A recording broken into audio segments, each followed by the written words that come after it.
ನಮಸ್ತೆ, ಬಿ ಗಣಪತಿ ಚಾನಲ್ಲಿಗೆ ಸ್ವಾಗತ.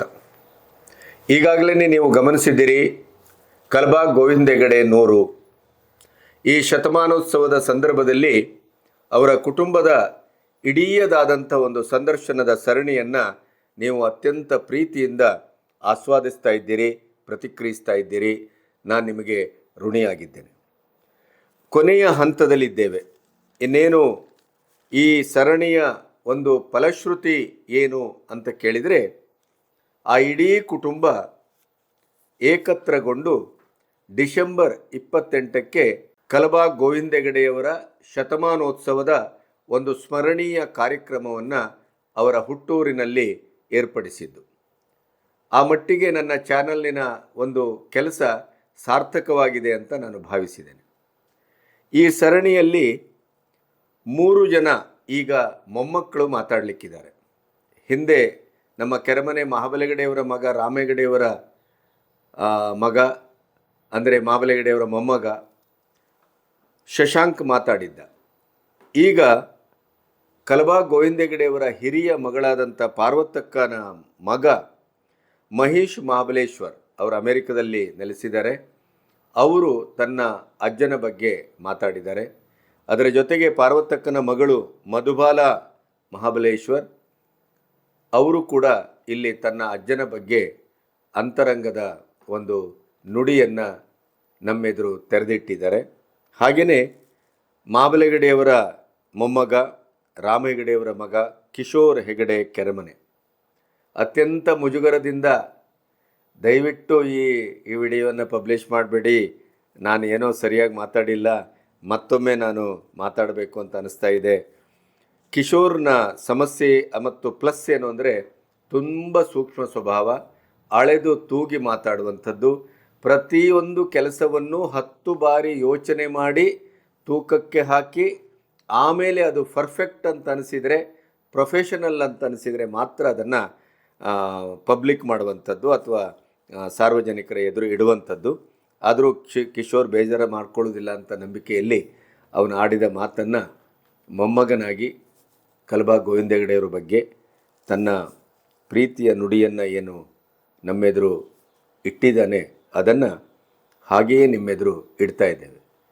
ಮೊಮ್ಮಕ್ಕಳು ಕೂಡ ಅಜ್ಜನನ್ನು ಎಷ್ಟು ಆರಾಧಿಸ್ತಾರೆ ಮತ್ತು ಎಷ್ಟು ಅನುರಣಿತ ಪ್ರೀತಿ ಇವತ್ತಿಗೂ ಅವರ ಎದೆಯಲ್ಲಿ ಹರಿತಾ ಇದೆ ಅನ್ನೋದನ್ನು ನೀವು ಗಮನಿಸ್ಬೋದು.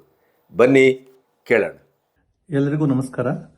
ನಾನು ಕಲಬಾಗ್ ಗೋವಿಂದ ಹೆಗಡೆ ಅವರ ಮೊಮ್ಮಗ, ಕಲಬಾಗ್ ಗೋವಿಂದ ಹೆಗಡೆ ಅವರ ಹಿರಿಯ ಮಗಳ ಕೊನೆ ಮಗ. ನನಗೆ ಜಾಸ್ತಿ ಮಾತಾಡೋಕ್ಕೆಲ್ಲ ಬರಲ್ಲ.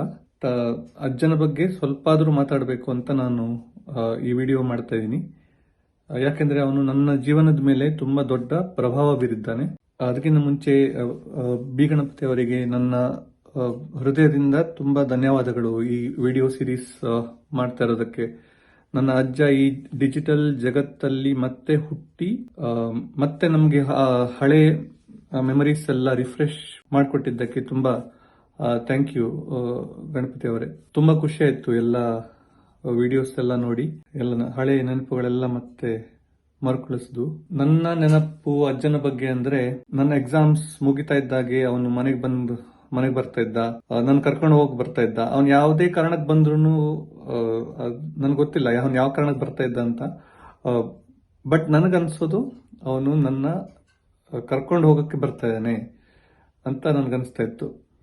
ಅವನ ಜೊತೆ ಬಸ್ಸಲ್ಲಿ, ಟೆಂಪೋ, ಕಾರು ಎಲ್ಲ ಓಡಾಡಿದ್ದೆಲ್ಲ ನನಗೆ ನೆನಪಿದೆ. ತುಂಬಾ ಸಿಹಿ ನೆನಪುಗಳು. ಅವನ ಬಗ್ಗೆ ಯಾರೇ ಏನೇ ನೆಗೆಟಿವ್ ಮಾತಾಡಿದ್ರು ನನಗೆ ಅದೆಲ್ಲ ಸುಳ್ಳು ಅಂತಾನೆ ಅನ್ಸುತ್ತೆ. ಅದು ಅವರಿಗೆ ಸತ್ಯ ಆಗಿರ್ಬೋದು, ಬಟ್ ನನ್ಗೆ ಸುಳ್ಳು ಅನ್ಸುತ್ತೆ. ಯಾಕೆಂದ್ರೆ ನಾನು ಅಜ್ಜನ ಆತರ ನೋಡೇ ಇಲ್ಲ. ನಾನು ನೋಡಿರೋ ಗೋವಿಂದ ಹೆಗಡೆ ಬೇರೆ. ತುಂಬಾ ಪ್ರೀತಿಯಾದ ಅಜ್ಜ, ತುಂಬಾ ಸಪೋರ್ಟಿವ್, ತುಂಬಾ ಪ್ರೊಟೆಕ್ಟಿವ್, ತುಂಬಾ ಎನ್ಕರೇಜಿಂಗ್. ಕರ್ಕೊಂಡು ಹೋಗ್ತಾ ಇದ್ದ ಊರಿಗೆ. ಕರ್ಕೊಂಡು ಹೋಗಿ ಅವನ ಜೊತೆನೆ ಕಾಲ ಕಳೀತಾ ಇದ್ದೆ ತುಂಬಾ ಸರ್ತಿ. ನನ್ನ ಅಣ್ಣಂದಿರೆಲ್ಲ ಬರೋ ತನಕನೂ ಅವನ ಜೊತೆನೆ ಕಾಲ ಕಳೀತಾ ಇದ್ದೆ. ಅವನ ಹೊಟ್ಟೆ ಇಟ್ಕೊಂಡು ನಾನು ಮಲ್ಕೋತಾ ಇದ್ದೆ. ಅವನ ಹೊಟ್ಟೆ ಅಂದ್ರೆ ನಂಗೆ ತುಂಬಾ ಇಷ್ಟ ಆಗಿತ್ತು. ಅವನನ್ನ ಇನ್ನೂ ನಾನು ಮಿಸ್ ಮಾಡ್ತೀನಿ. ಪ್ರತಿದಿನನೂ ಅಟ್ಲೀಸ್ಟ್ 1 ಸೆಕೆಂಡ್, ಒಂದು ಕ್ಷಣ ಆದ್ರೂ ಅವನ ಬಗ್ಗೆ ನಾನು ಯೋಚನೆ ಮಾಡಲೇಬೇಕು. ಅಷ್ಟು ದೊಡ್ಡ ಪ್ರಭಾವ ನನ್ನ ಮೇಲೆ. ತುಂಬಾ ಅಂದ್ರೆ ಏನಾದ್ರೂ ಪ್ರಾಬ್ಲಮ್ ಬಂದ ಕೂಡಲೇ ಅವನ್ ನೆನಪಾಗ್ತಾನೆ. ಒಂಥರ ಸೆಕ್ಯೂರ್ಡ್ ಎನರ್ಜಿ ನನಗೆ ಅವನು ನನ್ನ ಸ್ಪಿರಿಚುವಲ್ ಪಾತ್ ಅಲ್ಲಿ ಫಸ್ಟ್ ಸ್ಟೆಪ್ ತಗೊಳಕ್ಕೆ ಹೆಲ್ಪ್ ಮಾಡಿದ್ದೆ ನನ್ನ ಅಜ್ಜ. ಹರಿರಾಮ ಜಪ ಹೇಳ್ಕೊಟ್ಟಿದ್ದು, ಶ್ಲೋಕಗಳನ್ನು ಹೇಳ್ಕೊಟ್ಟಿದ್ದು, ಸಂಧ್ಯಾವಂದನೆ ಕಲಿಸಿದ್ದು, ದೇವರ ಪೂಜೆ ಮಾಡಿಸ್ತಾ ಇದ್ದ ನನ್ನ ಹತ್ರ ಊರಲ್ಲಿ. ಅದೆಲ್ಲ ತುಂಬಾ ದೊಡ್ಡ ಭಾಗ್ಯ ನಂದು. ಅದೆಲ್ಲ ಮರೆಯಕ್ ಸಾಧ್ಯ ಇಲ್ಲ. ಕ್ಯಾರಮ್ ಎಲ್ಲ ಆಡ್ತಾ ಇದ್ವಿ. ಅದಕ್ಕೆಲ್ಲ ತುಂಬಾ ಎನ್ಕರೇಜ್ಮೆಂಟು. ನಾನು ನನ್ನ ಅಣ್ಣ ಆಡ್ತಾ ಇದ್ವಿ ಕ್ಯಾರಮ್. ತುಂಬಾನೇ ಎನ್ಕರೇಜ್ಮೆಂಟ್. ನಾನು ಅಷ್ಟು ಎನ್ಕರೇಜ್ಮೆಂಟ್ ನನ್ನ ಜೀವನದಲ್ಲಿ ನಾನು ಎಲ್ಲೂ ನೋಡಿಲ್ಲ, ಯಾರು ನನಗೆ ಕೊಟ್ಟಿಲ್ಲ. ತುಂಬಾನೇ ಏನ್ ಬೇಕಾದ್ರೂ ಸಾಧನೆ ಮಾಡ್ಬೋದು ಅಂತ ಅನಿಸ್ತಾ ಇತ್ತು ಅವನ ಮಾತು ಕೇಳಿದ್ರೆ. ಮತ್ತೆ ಅವನು ಬೀಡಿ ಸಿಗರೆಟ್ ಎಲ್ಲ ಸೇರ್ತಾ ಇದ್ದ. ಬಟ್ ನಮ್ಗೆ ಹೇಗೆ ಪಾಠ ಕಲಿಸಿದಾನಂತ ಅಂದ್ರೆ ಅದೆಲ್ಲ ತಪ್ಪು ಅಂತಾನೆ ಕಲಿಸಿದಾನೆ. ನಮ್ಮ ಹತ್ರನೇ ಬೀಡಿ ಸಿಗರೆಟ್ ಕೊಡ್ತಾ ಇದ್ದ ಇಟ್ಕೊಳಕ್ಕೆ. ನಾವು ಅವನಿಗೆ ಒಂದೊಂದೇ ಕೊಡಬೇಕು. ಅದು ಅವನು ಹೇಳಿದ ಟೈಮ್ ಕೊಡಬೇಕು. ಆಮೇಲೆ ನಾವು ಅದನ್ನ ಹೈಡ್ ಬೇರೆ ಮಾಡಿಡ್ತಾ ಇದ್ವಿ. ಅವನು ಯಾವತ್ತೂ ಬೈದಿಲ್ಲ ನಮ್ಗೆ ಹೈಡ್ ಮಾಡಿದ್ದಕ್ಕೆ. ನಾನಂತೂ ಒಂದ್ಸಲಿ ಬಿಸಾಡ್ಬಿಟ್ಟಿದ್ದೆ ಅವನು ಸಿಗರೆಟ್ ಪ್ಯಾಕೆಟ್. ಬಟ್ ಆದ್ರೂ ಏನು ಕೋಪ ಮಾಡ್ಕೊಂಡಿಲ್ಲ ಅವನು. ಒಂದಿನನೂ ನನ್ಗೆ ಬೈದಿದ್ದಿಲ್ಲ. ನನ್ಗೆ ಯಾವತ್ತೂ ಅವನು ಉಗ್ರ ಅಂತ ಅನಿಸ್ಲೇ ಇಲ್ಲ. ಅವನ ಉಗ್ರ ರೂಪ ನಾನು ನೋಡಿಲ್ಲ. ಯಾವಾಗಲೂ ಅವನದು ಸಾಫ್ಟ್ ನೇಚರ್ ನಾನು ನೋಡಿರೋದು. ಅವನ ಕಾಲ್ ಮೆಟ್ತಾ ಇದ್ವಿ, ಕಾಲ್ ಒತ್ತು ಕೊಡ್ತಾ ಇದ್ವಿ, ಅವನಿಗೆ ಜಗ್ತ ಬರ್ತಾ ಇತ್ತು. ಅವನಿಂದ ತಪ್ಸ್ಕೊಂಡು ಬೇರೆ ಹೋಗ್ತಾ ಇದ್ವಿ ನಾವು. ಅವ್ನು ಹಿಡಿದು ಬಿಡ್ತಾ ಇದ್ದ ನಮ್ಮನ್ನ ಕಾಲ್ ಮೆಟ್ಟಕ್ಕೆ ಅಂತ. ಆಮೇಲೆ ನಾವು ವಾಪಸ್ ಹೋಗ್ಬೇಕಾದ್ರೆ ತುಂಬಾ ಬೇಜಾರ್ ಮಾಡ್ಕೋತಾ ಇದ್ದ. ನಮ್ಗೆ ವಾಪಸ್ ಹೋಗ್ಬಾರ್ದು ಅಂತ ಅನ್ಸ್ತಾ ಇದ್ರೆ ಅವನ ಹತ್ರ ಹೋಗಿ ಹೇಳ್ತಾ ಇದ್ದೆ ನಾನು, ನನಗೆ ವಾಪಸ್ ಹೋಗೋದು ಇಷ್ಟ ಇಲ್ಲ ಅಂತ. ಅವನು ನನ್ನ ತಂದೆ ತಾಯಿನ ಹೇಗಾದ್ರೂ ಮಾಡಿ ಒಪ್ಸ್ತಾ ಇದ್ದ. ಓಕೆ, ವಾಪಸ್ ಹೋಗೋದು ಬೇಡ, ಇವತ್ತು ಬೇಡ, 2 ದಿನ ಬಿಟ್ಟು ಹೋಗಿ ಅಂತೆಲ್ಲ ಒಪ್ಸ್ತಾ ಇದ್ದ. ನಾವು ಬರ್ಬೇಕಾದ್ರೆ ತುಂಬಾ ಖುಷಿ ಪಡ್ತಾ ಇದ್ದ, ಹೋಗ್ಬೇಕಾದ್ರೆ ಅಷ್ಟೇ ದುಃಖ ಪಡ್ತಾ ಇದ್ದ. ಅವನು ಎಲ್ಲರನ್ನೂ ಹೇಗೆ ಪ್ರೀತಿಸ್ತಾ ಇದ್ದ ಅಂತಂದ್ರೆ, ನನ್ನನ್ನು ಹೇಗೆ ಪ್ರೀತಿಸ್ತಾ ಇದ್ದ ಅಂದ್ರೆ ನನ್ಗನ್ಸ್ತಾ ಇತ್ತು ನಾನೇ ಅವನ ಫೇವರೇಟ್ ಮೊಮ್ಮಗ ಅಂತ ಅನಿಸ್ತಾ ಇತ್ತು. ತುಂಬಾ ಪ್ರೀತಿ ಮಾಡ್ತಾ ಇದ್ದ ಮೊಮ್ಮಗ ನಾನೇ ಅಂತ ಅನಿಸ್ತಾ ಇತ್ತು. ಬಟ್ ಆಮೇಲೆ ನಂಗೆ ಗೊತ್ತಾಯ್ತು ಎಲ್ಲ ಮೊಮ್ಮಕ್ಕಳಿಗೂ ಹಾಗೆ ಅನಿಸಿದೆ ಅಂತ. ಅಷ್ಟು ಅವನಲ್ಲಿ ಪ್ರೀತಿ ಇತ್ತು, ತುಂಬಾ ಅಗಾಧವಾದ ಪ್ರೀತಿ. ಅವನಿಂದನೇ ಗೊತ್ತಾಗಿದ್ದು ನನಗೆ ಅಷ್ಟು ಪ್ರೀತಿ ಇರಬಹುದು, ಒಂದು ಮನುಷ್ಯನಲ್ಲಿ ಅಷ್ಟೊಂದು ಪ್ರೀತಿ ಇರಬಹುದು ಅಂತ ಅವನಿಂದನೇ ಗೊತ್ತಾಗಿತ್ತು. ಅವನು ಹೇಗೆ ನನ್ನ ದೇವರಲ್ಲಿ ನಂಬಿಕೆ ಹುಟ್ಟಿಸಿ ಅದೆಲ್ಲ ನನಗೆ ಹೆಲ್ಪ್ ಮಾಡಿದ್ನೋ, ಸಹಾಯ ಮಾಡಿದ್ನೋ. ಅಂದ್ರೆ ನಿನ್ಗೇನಾದ್ರು ಕಷ್ಟ ಬಂದ್ರೆ ಹರಿರಾಮ ಜಪ ಹೇಳು, ಇಷ್ಟು ಸಲಿ ಹೇಳು ಅಂತ ಹೇಳ್ತಾ ಇದ್ದ. ನಿನಗೆ ಹೆದರಿಕೆ ಆದ್ರೆ ಈ ಶ್ಲೋಕ ಹೇಳು ಅಂತ ಹೇಳ್ತಾ ಇದ್ದ. ಅದೆಲ್ಲ ಹೇಳ್ಕೊಟ್ಟಿದ್ದ ನನಗೆ. ಅದೆಲ್ಲ ಒಂಥರ ತುಂಬಾ ಸಪೋರ್ಟಿವ್ ಆಗಿತ್ತು. ಅಟ್ ದ ಸೇಮ್ ಟೈಮ್ ಅವನು ನನಗೆ ಹೆದರಿಸ್ತಾನೂ ಇದ್ದ. ದೆವ್ವ ಭೂತಗಳ ಕತೆ ಎಲ್ಲ ಹೇಳಿ ತುಂಬಾ ಹೆದರಿಸ್ತಾ ಇದ್ದ. ಅವನು ಎಲ್ಲೋ ದೆವ್ವ ಭೂತನ ಮೀಟ್ ಮಾಡಿದಂತೆ ಅದೆಲ್ಲ ಹೇಳಿ ನನಗೆ ತುಂಬಾ ಹೆದರಿಸಿದಾನೆ. ಬಟ್ ಅದ್ರ ಜೊತೆಗೆ ನನಗೆ ಈ ತರ ಸ್ಪಿರಿಚುವಲ್ ಪಾತಲ್ಲೂ ನನಗೆ ಹೋಗಕ್ಕೆ ಹೆಲ್ಪ್ ಮಾಡಿದಾನೆ. ಆಮೇಲೆ ಅವನ ಬಗ್ಗೆ ನಾವು ಕೇಳ್ತಾ ಇರ್ತೀವಿ, ನನ್ನ ತಾಯಿ ಹತ್ರ, ಚಿಕ್ಕಮ್ಮಂದ್ರ ಹತ್ರ ಎಲ್ಲ ಅವನ ಸುದ್ದಿ ಎಲ್ಲ ನಾವು ಕೇಳ್ತಾ ಇರ್ತೀವಿ. ಅವನ್ ಹೇಗಿದ್ದ, ಹೇಗೆ ತುಂಬಾ ಸ್ಟ್ರಿಕ್ಟ್ ಇದ್ದ, ಆಮೇಲೆ ಜನರಿಗೆ ಹೇಗೆ ಉಪಕಾರಿಯಾಗಿದ್ದ, ಅದೆಲ್ಲ ತುಂಬಾನೇ ನಾವು ಸ್ಟೋರೀಸ್ ಕೇಳಿದೀವಿ. ಈಗ ನಾನು ಏನಾದರೂ ದುಡ್ಡು ಲಾಸ್ ಮಾಡ್ಕೊಂಡ್ರೆ, ಅಥವಾ ನಾನು ಯಾರಿಗಾದ್ರೂ ದುಡ್ಡು ತುಂಬಾ ಉದಾರತೆಯಿಂದ ನಾನು ಏನಾದರೂ ಯಾರಿಗಾದ್ರೂ ಕೊಟ್ರೆ, ನನಗೆ ಕೆಲವ್ರಿಗೆ ಹೇಳ್ತಾರೆ ಕಲ್ಬಾ ಗೋವಿಂದ ಹೆಗ್ಡೆ ಮೊಮ್ಮಗ ನೀನು ಅಂತ ಹೇಳ್ತಾರೆ. ನನ್ಗದು ಖುಷಿ ಆಗತ್ತೆ. Actually I feel proud. ನನಗೆ ತುಂಬಾ ಹೆಮ್ಮೆ ಇದೆ, ನಾನು ಕಲ್ಬಾ ಗೋವಿಂದ ಹೆಗ್ಡೆ ಅವ್ರ ಮೊಮ್ಮಗ ಅಂತ. ಇನ್ನೂ ಮಿಸ್ ಮಾಡ್ತೀನಿ ಅಜ್ಜನ್ನ. Always I will miss him. And thank you once again Ganapati ಅವರೇ, ಈ ಅವಕಾಶ ಕೊಟ್ಟಿದ್ದಕ್ಕೆ, ಆಮೇಲೆ ಈ ಸೀರೀಸ್ ಮಾಡಿದ್ದಕ್ಕೆ ತುಂಬಾನೇ ಖುಷಿ ಆಗುತ್ತೆ. ಎಲ್ಲರೂ ಅಜ್ಜನ ಬಗ್ಗೆ ಮಾತಾಡಿದ್ದು ನೋಡಕ್ಕೆ. ಆಮೇಲೆ ತುಂಬಾ ವಿಷಯಗಳು ನಮಗೂ ಗೊತ್ತಿರಲಿಲ್ಲ, ಈ ಸೀರೀಸ್ ಮೂಲಕ ನಮಗೆ ಗೊತ್ತಾಯ್ತು. ಅವನು ಇನ್ನೂ ನಮ್ಮ ಜೊತೆ ಇರಬೇಕಾಗಿತ್ತು. ಅಟ್ಲೀಸ್ಟ್ ಬೇರೆಯವರ ಮಾತುಗಳಲ್ಲಿ ಅವನನ್ನು ನಾವು ಕಾಣ್ತಾ ಇದ್ದೀವಿ ಇವಾಗ. Thank you so much. Thanks. ನಮಸ್ಕಾರ, ನನ್ನ ಹೆಸರು ಮಧುಬಾಲ. ಕಲ್ಬಾ ಗೋವಿಂದ್ ಹೆಗ್ಡೆ ಅವರ ಹಿರಿಯ ಮಗಳಾದ ಶ್ರೀಮತಿ ಪಾರ್ವತಿ ಬಟ್ಸೂರಿ ಅವರ ಮಗಳು ನಾನು, ಅಜ್ಜನ ಹಿರಿಯ ಮೊಮ್ಮಗಳು.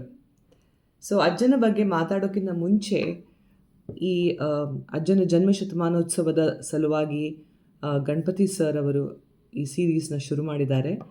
ಈ ಸೀರೀಸಿಂದ ತುಂಬ ಜನರಿಗೆ ಅಜ್ಜನ ಬಗ್ಗೆ ಗೊತ್ತಾಗ್ತಾ ಇದೆ, ಅಜ್ಜನ ಯಶಸ್ಸಿನ ಗಾಥೆಗಳು ತಲುಪ್ತಾ ಇವೆ. ಹಾಗಾಗಿ ಅವರಿಗೆ, ಗಣಪತಿ ಸರ್ ಅವರಿಗೆ ನನ್ನ ಹೃತ್ಪೂರ್ವಕ ವಂದನೆಗಳು. ಅಜ್ಜ ಅಂದರೆ ನನಗೆ ಮೊದಲೇ ನೆನಪಾಗೋದು ಕಲೆಯ ಬಗ್ಗೆ ಇದ್ದ ಅವನ ಪ್ರೀತಿ ಮತ್ತು ಮೊಮ್ಮಕ್ಕಳ ಬಗ್ಗೆ ಇದ್ದ ಮಮತೆ. ಕಲಾವಿದರು ತುಂಬ ಜನ ಇರ್ತಾರೆ, ಆದರೆ ಕಲಾ ಪೋಷಕರು ವಿರಳ. ಸೊ ನನ್ನ ಅಜ್ಜ ತುಂಬ ಚೆನ್ನಾಗಿ ಹಾಡ್ತಾ ಇದ್ದಂತೆ. ನಾವು ಬೆಳೆಯುವಾಗ ಅಜ್ಜ ಹಾಡೋದು ನಿಲ್ಲಿಸಿದ್ದ, ಆದರೆ ಆಗಾಗ ಅವನ ಭಾಗವತಿಕೆಯಲ್ಲಿ ಸ್ವಲ್ಪ ತುಣುಕು ಕಾಣ್ತಾ ಇತ್ತು, ಅವನು ಎಂಥ ದೊಡ್ಡ ಕಲಾವಿದ ಅಂತ. ಆದರೆ ಅವನ ಕಲಾ ಪೋಷಣೆ ಇದೆಯಲ್ಲ, ಅದು ಮಾತ್ರ ನಾನು ಯಾವಾಗಲೂ ಮರೆಯಲ್ಲ. ಎಷ್ಟೋ ಜನರಿಗೆ ಮನೆಯಲ್ಲಿ ಆಶ್ರಯ ಕೊಟ್ಟು ಅವರಿಗೆ ಆ ಕಲೆ ಬಗ್ಗೆ ಏನಾದರೂ ಸಹಾಯ ಬೇಕಾದರೂ ಕೊಟ್ಟು ಆ ಪೋಷಣೆ ಮಾಡ್ತಾ ಇದ್ನಲ್ಲ, ಕಲೆ ಮತ್ತು ಕಲಾವಿದರ ಪೋಷಣೆ ಮಾಡ್ತಾ ಇದ್ನಲ್ಲ, ಅದು ತುಂಬ ದೊಡ್ಡದಾಗಿ ಕಾಣ್ತಾ ಇತ್ತು ನನಗೆ.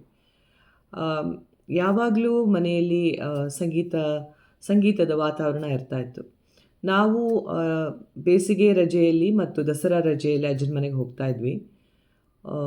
ಅದು ಹೋದರೆ ಅವನಿಗೆ ಅಷ್ಟು ಖುಷಿ. ನಾವು ಅಲ್ಲಿ ಗೇಟ್ ತೆಗಿತಾ ಇದ್ದ ಹಾಗೆ ಅವನು ಬರ್ತಾ ಇದ್ದ ನಮ್ಮನ್ನು ವೆಲ್ಕಮ್ ಮಾಡೋಕ್ಕೆ. ಸ್ವಲ್ಪ ವರ್ಷ ಆದಮೇಲೆ ಅವನಲ್ಲೇ ಕೂತ್ಕೊಂಡು ಬಗ್ಗಿ ನೋಡೋದು, ನಾವು ಬರ್ತಾ ಇದ್ದಾಗೆ ಬಗ್ಗಿ ನೋಡ್ತಾ ಇದ್ದ, ನಾವು ಬರ್ತಾ ಇದ್ದೀವ ಅಂತ. ನಾವು ಹೆಚ್ಚು ದಿನ ಉಳಿದಷ್ಟು ಅವನಿಗೆ ತುಂಬ ಖುಷಿ. ನಾವು ಬೇಗ ಹೋಗ್ತೀವಿ ಅಂದರೆ ಕೋಪ ಬರ್ತಾಯಿತ್ತು. ಮೊಮ್ಮಕ್ಕಳ ಬಗ್ಗೆ ಅವನು ಯಾವಾಗಲೂ ಕೋಪ ಮಾಡ್ಕೊಂಡಿದ್ದು ನಾನು ನೋಡೇ ಇಲ್ಲ, ಎಲ್ಲೋ ಅಪರೂಪಕ್ಕೆ. ಅದು ಸಾತ್ವಿಕ ಕೋಪ ಅಂತಾರಲ್ಲ, ಹಾಗೆ ಅಷ್ಟೆ. ಅಂದರೆ ನಾವು ಬೇಗ ಹೋಗ್ತೀವಿ ಅಂದರೆ ಕೋಪ ಮಾಡ್ಕೋತಿದ್ದ ಅಷ್ಟೆ, ಅಥವಾ ನಾವು ಬರಲ್ಲ ಅಂದರೆ ಬೇಜಾರಾಗ್ತಿತ್ತು, ಆವಾಗ ಕೋಪ ಮಾಡ್ಕೋತಾ ಇದ್ದ. ಆ ಥರದ ಕೋಪ ನೋಡಿದ್ವಿ ಹೊರತು ಈ ಥರ ಶಿಕ್ಷೆ ಕೊಡೋ ಕೋಪ ಅಂತೂ ಯಾವಾಗಲೂ ನೋಡಿಲ್ಲ. ಅಲ್ಲಿ ಊರಿಗೆ ಹೋದಾಗ ನಮಗೆ ಏನು ಬೇಕೋ ಅದನ್ನೆಲ್ಲ ತರಿಸ್ಕೊಡೋದು, ಕೆಲವೊಂದು ಸಲ ಹುಷಾರಿರ್ತಿರ್ಲಿಲ್ಲ, ಆವಾಗ ಮನೆ ಮದ್ದು ಮಾಡೋದು, ಆಮೇಲೆ ತುಂಬ ಜಾಸ್ತಿ ಆದರೆ ಇದು ಡಾಕ್ಟ್ರನ್ನ ಕರೆಸೋದು, ಹೀಗೆ ಮೊಮ್ಮಕ್ಕಳಿಗೆ ಏನು ಬೇಕೋ ಅದೆಲ್ಲ ತಂದು ಕೊಡೋದು ಎಲ್ಲ ಮಾಡ್ತಾಯಿದ್ದ. ಹಾಗಾಗಿ ನಮಗೆ ಅವನು ಯಾವಾಗಲೂ ಬಹಳ ಪ್ರೀತಿಯ ಅಜ್ಜ. ನನಗೆ ನನ್ನ ಕಿರಿ ಮಾವನಿಗೆ 2 ವರ್ಷದ ಅಂತರ, ಮತ್ತು ನನ್ನ ಕಿರಿಯ ಚಿಕ್ಕಮ್ಮನಿಗೆ ಮತ್ತು ನನಗೆ 5 ವರ್ಷದ ಅಂತರ. ಹಾಗಾಗಿ ಕೆಲವೊಂದು ಸಲ ನಾನು ಹಾಗೆ ಅಂದ್ಕೋತೀನಿ, ಏನಂದರೆ ಅದು ಮೊಮ್ಮಗಳಾಗಿ ಮತ್ತು ಮಗಳಾಗಿ ಕೂಡ ನಾನು ಅಲ್ಲಿ ಕಲ್ಬಾಗದಲ್ಲಿ ಬೆಳೆದಿದ್ದೀನಿ ಅಂತ ಅನಿಸುತ್ತೆ ನನಗೆ. ಕಲ್ಬಾಗ ಅಜ್ಜನ ಮನೆ ನನ್ನ ಜೀವನದ ಬಹಳ ಪ್ರಮುಖ ಅಂಶ. ಅದು ಅಂದರೆ ನನಗೆ ಬುನಾದಿ ಹಾಕಿ ಕೊಟ್ಟಿದೆ. ನಾನು ಇವತ್ತು ಏನು ಆಗಿದ್ದೀನೋ ಅದಕ್ಕೆ ದೊಡ್ಡ ಬುನಾದಿ ಹಾಕಿದ್ದು ನನ್ನ ಅಜ್ಜನ ಮನೆ. ಮೊಮ್ಮಕ್ಕಳಲ್ಲಿ ಕೆಲವರು ಹಾಡ್ತಾರೆ, ಕೆಲವರು ವಾದ್ಯ ನುಡಿಸ್ತಾರೆ, ಆದರೆ ಎಲ್ಲರೂ ಸಂಗೀತದ ಅಭಿಮಾನಿಗಳು, ಎಲ್ಲರೂ ಸಂಗೀತವನ್ನು ಕೇಳ್ತಾರೆ. ಇದಕ್ಕೆ ಬುನಾದಿ ಹಾಕಿ ಕೊಟ್ಟಿದ್ದೇ ನಮ್ಮ ಅಜ್ಜ. ಹಾಗಾಗಿ ನಾನಂತೂ ಯಾವಾಗಲೂ ಚಿರಋಣಿ ಅಜ್ಜನಿಗೆ. ಕಲಬಾಗ ಕುಟುಂಬ ಅಂದರೆ ಅದು ಒಂಥರ ಸಂಗೀತದ ಕುಟುಂಬ, ಕಲಾವಿದರ ಕುಟುಂಬ. ಈ ಕುಟುಂಬದಲ್ಲಿ ನಾನು ಹುಟ್ಟಿದ್ದಕ್ಕೆ ಪುಣ್ಯ ಮಾಡಿದ್ದೀವಿ ಅಂತ ಹೇಳಬೇಕು. ಅಜ್ಜನ ನಾನು ಬಹಳ ಮಿಸ್ ಮಾಡ್ತೀನಿ. ಅವನು ಇವಾಗ ತೀರಿ ಹೋಗಿ ಸುಮಾರು ಒಂದು 20 ವರ್ಷ ಆಗಿದೆ, ಆದರೆ ಈಗಲೂ ನಾನು ತುಂಬ ಮಿಸ್ ಮಾಡ್ತೀನಿ. ಅಜ್ಜನ ಇನ್ನೊಂದು ನನಗೆ ಯಾವಾಗಲೂ ನೆನಪಾಗೋದು ಒಂದು ಗುಣ, ಅವನು ಸಂಗೀತವನ್ನು ಕೇಳ್ತಾ ಇದ್ದ ವಿಧಾನ. ಅಂದರೆ ಯಾರಾದರೂ ಹಾಡ್ತಾ ಇದ್ದರೆ ಅಥವಾ ಕ್ಯಾಸೆಟ್ನಲ್ಲಿ ಹಾಡು ಬರ್ತಾಯಿದ್ರೆ, ರೇಡಿಯೋದಲ್ಲಿ ಹಾಡು ಬರ್ತಾಯಿದ್ರೆ, ಅವನು ಕುಳಿತುಕೊಳ್ಳುತ್ತಿದ್ದ ಆ ಭಂಗಿ ಇದೆಯಲ್ಲ, ಅದು ಒಂಥರ ತುಂಬ ಫೋಕಸ್ಡ್ ಆಗಿ, ಮತ್ತು ಯಾರೂ ಡಿಸ್ಟರ್ಬ್ ಮಾಡಬಾರ್ದು, ಯಾರೂ ಮಾತಾಡಬಾರ್ದು ಅವನು ಕೇಳ್ತಾ ಇದ್ದಾಗ. ಅಷ್ಟು ಅವನು ಫೋಕಸ್ಡ್ ಆಗಿ ಕೇಳ್ತಾ ಇದ್ದ. ಅದು ನನಗೆ ತುಂಬ ಇಷ್ಟ ಆಗ್ತಾಯಿದ್ದು. ಪ್ರಾಯಶಃ ನನಗೂ ಸ್ವಲ್ಪ ಬಂದಿದೆ ಅದು. ನನಗೂ ಸಂಗೀತ ಕೇಳೋವಾಗ ಯಾರಾದರೂ ಮಾತಾಡಿದ್ರೆ ಒಂಥರ ಕಸಿವಿಸಿ ಆಗುತ್ತೆ. ಹಾಗೆ ಅದು ಬರೀ ಸಂಗೀತವನ್ನು ಪರ್ಫಾರ್ಮ್ ಮಾಡೋದು ಅಥವಾ ಹಾಡೋದು ಅಥವಾ ನುಡಿಸೋದಕ್ಕಿಂತ ಸಂಗೀತವನ್ನು ಹೇಗೆ ಕೇಳಬೇಕು ಅನ್ನೋದನ್ನು ಅಜ್ಜನಿಂದ ನಾನು ಕಲ್ತಿದ್ದೀನಿ. ಮತ್ತು ನನಗೆ ಫಸ್ಟ್ ಹಾಡು ಹೇಳ್ಕೊಟ್ಟಿದ್ದು, ಅಂದರೆ ನಾನು ಹಾಡಬಲ್ಲೆ ಅಂತ ನನಗೆ ಗೊತ್ತಾಗಿದ್ದು ಅಜ್ಜನಿಂದ. ಅಜ್ಜ ನನಗೆ ಫಸ್ಟ್ ಹಾಡು ಹೇಳ್ಕೊಟ್ಟಾಗ ನಾನು ಹಾಡಿದಾಗ ನನಗೆ ಗೊತ್ತಾಯಿತು, ಓ ನಾನು ಹಾಡ್ತೀನಿ ಅಂತ. ನಮ್ಮ ಅಮ್ಮಂಗೂ ಹಾಗೆ ಗೊತ್ತಾಯ್ತಂತೆ. ಹಾಗಾಗಿ ನನ್ನಲ್ಲಿ ಇದ್ದ ಆ ಕಲಾವಿದೆಯನ್ನು ಹುಡುಕಿದ್ದು ಅಜ್ಜ. ಹಾಗೆ ಸುಮಾರು ಜನ ಕಲಾವಿದರನ್ನು ಅವ್ರು ಹುಡುಕಿದ್ದಾರೆ ಅಂತ ಡೆಫಿನೆಟ್ಲಿ ನನಗೆ ಗೊತ್ತು. ಅದಕ್ಕೆ ಹೇಳೋದು ಕಲಾ ಪೋಷಕರು ಅವರು. ಅಂಥ ಅಜ್ಜನ ಮೊಮ್ಮಗಳು ನಾನು ಅನ್ನೋದಕ್ಕೆ ನನಗೆ ತುಂಬ ತುಂಬ ಹೆಮ್ಮೆ ಆಗ್ತಾ ಇದೆ. ಯಾವಾಗಲೂ ನನಗೆ ಅವನು ಪ್ರೀತಿಯ ಅಜ್ಜ, ಅವನ ಆ ಸಂಗೀತದ ಬಗ್ಗೆ ಇರೋ ಪ್ರೇಮ ಮತ್ತು ಅವನ ಆ ಮಮತೆಯ ನಗು ಇದೆಯಲ್ಲ, ನನಗೆ ಅದನ್ನು ಮರೆಯೋಕ್ಕೆ ಸಾಧ್ಯನೇ ಇಲ್ಲ. ಅದನ್ನು ಯಾವಾಗಲೂ ನೆನಪು ಮಾಡ್ಕೋತಾ ಇರ್ತೀನಿ. ಹಾಗಾಗಿ ತುಂಬ ಖುಷಿ ಆಗ್ತಾ ಇದೆ ಅಜ್ಜನ ಬಗ್ಗೆ ಮಾತಾಡೋಕ್ಕೆ ಇವತ್ತು. Ganapathi sir, thank you so much. ನಮಸ್ಕಾರ, ನನ್ನ ಹೆಸರು ಕಿಶೋರ್ ಕೆರೆಮನೆ. ನಾನು ಕೆರೆಮನೆ ರಾಮ್ ಹೆಗ್ಡೆ ಅವರ ಮಗ ಹಾಗೂ ಕೆರೆಮನೆ ಮಹಾಬಲ ಹೆಗ್ಡೆ ಅವರ ಮೊಮ್ಮಗ, ಕಲ್ಬಾಗದ ನಾಗವೇಣಿ ಹೆಗ್ಡೆ ಅವರ ಮಗ ಹಾಗೂ ಕಲ್ಬಾಗ ಗೋವಿಂದ ಹೆಗ್ಡೆ ಅವರ ಮೊಮ್ಮಗ. ಕಲ್ಬಾಗದ ಅಜ್ಜ ಗೋವಿಂದ ಹೆಗ್ಡೆ ಅವ್ರ ಬಗ್ಗೆ ನಾನು ಹೇಳ್ಬೇಕಂದ್ರೆ, ನಂಗೆ ನೆನಪಾಗೋದು, ನಾನು ಊರಿಗೆ ಬಂದಾಗ್ಲೆಲ್ಲ ಅಜ್ಜನ ಮನೆಗೆ ಹೋದಾಗ ಅಜ್ಜ ತೋರಿಸ್ತಿದ್ದ ಪ್ರೀತಿ, ಅಜ್ಜ ಕೊಡ್ತಿದ್ದ ಪ್ರೋತ್ಸಾಹ ಹಾಗೂ ಅಜ್ಜ ತೋರಿಸ್ತಿದ್ದ ಕಾಳಜಿ, ಇವೆಲ್ಲ ನೆನಪಾಗುತ್ತೆ. ಅಜ್ಜನಿಗೆ ಅದೇ ಎಲ್ಲ ಮೊಮ್ಮಕ್ಕಳು ಅಂದ್ರೆ ಅಜ್ಜನಿಗೆ ಹೆಚ್ಚಾಗಿ ಅಜ್ಜಂದಿರಿಗೆ ಖುಷಿನೇ. ಅದೇ ರೀತಿ ಅಜ್ಜ ನಮ್ಗೆ ವಿಶೇಷವಾಗಿ ಲೈಕ್ ಸಣ್ಣವ್ರು ಇರ್ಬೇಕಾದ್ರೆ ಯಕ್ಷಗಾನದ ಬಗ್ಗೆ ಅಜ್ಜ ಪ್ರೋತ್ಸಾಹ ಕೊಡ್ತಿದ್ದ. ಒಂದು ನೆನಪಿದೆ, ಅಜ್ಜ ಒಂದು ಯಕ್ಷಗಾನದ ವೇಷಭೂಷಣದ ಒಂದು ಸೆಟ್ಟೆ ಮಾಡಿಸಿದ್ದ ಹಾಗೂ ತುಂಬಾ ಪ್ರೋತ್ಸಾಹ ಕೊಡ್ತಿದ್ದ ಅಜ್ಜ. ಮತ್ತೆ ಎಂತ ನಾವು ಏನಾದ್ರು ಸಣ್ಣ ಪುಟ್ಟದ ಏನಾದ್ರು ಪ್ರತಿಭೆ ಇದ್ರೂ ಅದನ್ನ ನೋಡಿ ಖುಷಿ ಪಡ್ತಿದ್ದ, ಅದನ್ನ ಹೊರತರ್ಲಿಕ್ಕೆ ಪ್ರಯತ್ನ ಪಡ್ತಿದ್ದ. ನಾನು ಚಿಕ್ಕವನಿದ್ದಾಗ ಸ್ವಲ್ಪ ಈಗ ಏನಾದ್ರು ಅನುಕರಣೆ ಮಾಡುದು ಆ ತರದ್ದೆಲ್ಲ ಇತ್ತು. ಅದು ಅಜ್ಜ ಖುಷಿ ಪಡ್ತಿದ್ದ, ಹೇಳಿ ಹೇಳಿ ಮತ್ತೆ ಮಾಡಿಸ್ಕೊಳ್ತಿದ್ದ, ನೋಡ್ತಿದ್ದ ಹೇಗೆ ಮಾಡ್ತೇನೆ ಅಂತೇಳಿ ಮತ್ತೆ ಖುಷಿ ಪಡ್ತಿದ್ದ ಅನುಕರಣೆ ಮಾಡುದನ್ನೆಲ್ಲ. ಆ ತರದ್ದೆಲ್ಲ ಇತ್ತು. ಮತ್ತೆ ಕ್ರಿಕೆಟ್ ಆಡ್ತಾ ಇದ್ವಿ. ನಾನು ಊರಿಗೆ ಇಲ್ಲಿ ಬಂದಾಗ ಅಜ್ಜನ ಮನೆಗೆ ಹೋದಾಗ ಕ್ರಿಕೆಟ್ ಆಡೋದು ಜಾಸ್ತಿ ಇತ್ತು ಆವಾಗ. ಕ್ರಿಕೆಟ್ ಆಡ್ಬೇಕಾದ್ರೆ ಅಜ್ಜ ಅದನ್ನ ನೋಡ್ತಿದ್ದ. ಅವನು ಈ ಹೊಳ್ಳಿ ಮೇಲೆ ಕೂತು, ಮಂಚದ ಮೇಲೆ ಕೂತು ನಾವು ಅಂಗಳದಲ್ಲಿ ಆಟ ಆಡೋದು ನೋಡ್ತಿದ್ದ, ಖುಷಿ ಪಡ್ತಿದ್ದ. ಅವನಿಗೆ ಕ್ರಿಕೆಟ್ ಅಂದ್ರೆ ಸ್ವಲ್ಪ ಇಷ್ಟ ಇತ್ತು ಅವಾಗ. ಅದೇ ರೀತಿಯ ಮತ್ತೆ ಕಾಳಜಿ ಬಗ್ಗೆ ಹೇಳ್ಬೇಕಂದ್ರೆ, ಅಜ್ಜ ಈಗ ಊರಿಗೆ ಹೋದಾಗ ಏನಾದ್ರು ಹುಷಾರಿಲ್ಲ ಮೊಮ್ಮಕ್ಳಿಗೆ ಅಂದ್ರೆ ಅವನೇ. ಒಂದ್ಸಲ ನೆನಪಿದೆ, ಕೆಪ್ಪಟ್ಟಾದಾಗ ಅಜ್ಜನೇ ಔಷಧಿ ಮಾಡಿ ಎಲ್ಲ ಕೆನ್ನೆಗೆಲ್ಲ ಸೌರಿ ಆ ತರ ಶುಶ್ರೂಷೆ ಒಂದು ಕಾಳಜಿ ತೋರಿಸ್ತಿದ್ದ ಅವಾಗ. ಇನ್ನೊಂದು ಹೇಳ್ಬೇಕಂದ್ರೆ, ಅಜ್ಜನೊಟ್ಟಿಗೆ ನಾನು ಅಜ್ಜ ಅವಾಗ ಸ್ಕೂಟರ್ ಬಿಡ್ತಿದ್ದ. ವಯಸ್ಸಾಗಿತ್ತು ಆದ್ರೂ ಸ್ಕೂಟ್ರಲ್ಲಿ ಹೋಗೋದೆಲ್ಲ ಮಾಡ್ತಿದ್ದ. TVS ಸ್ಕೂಟರ್ ಇತ್ತು. ಅದನ್ನು ಒಂದ್ಸಲ ನೆನಪಿದೆ, ಅಜ್ಜನೊಟ್ಟಿಗೆ ಹೋಗುವಾಗ ನನಗೆ ಅದೇನು ನಾನು ಚಿಕ್ಕವನಿದ್ದೆ, ನಾನೇನು ಗಮನಿಸಿಲ್ಲ, ಕಾಲ್ ಚಕ್ರದ ಒಳಗೆ ಹೋಗೋಗಿತ್ತು.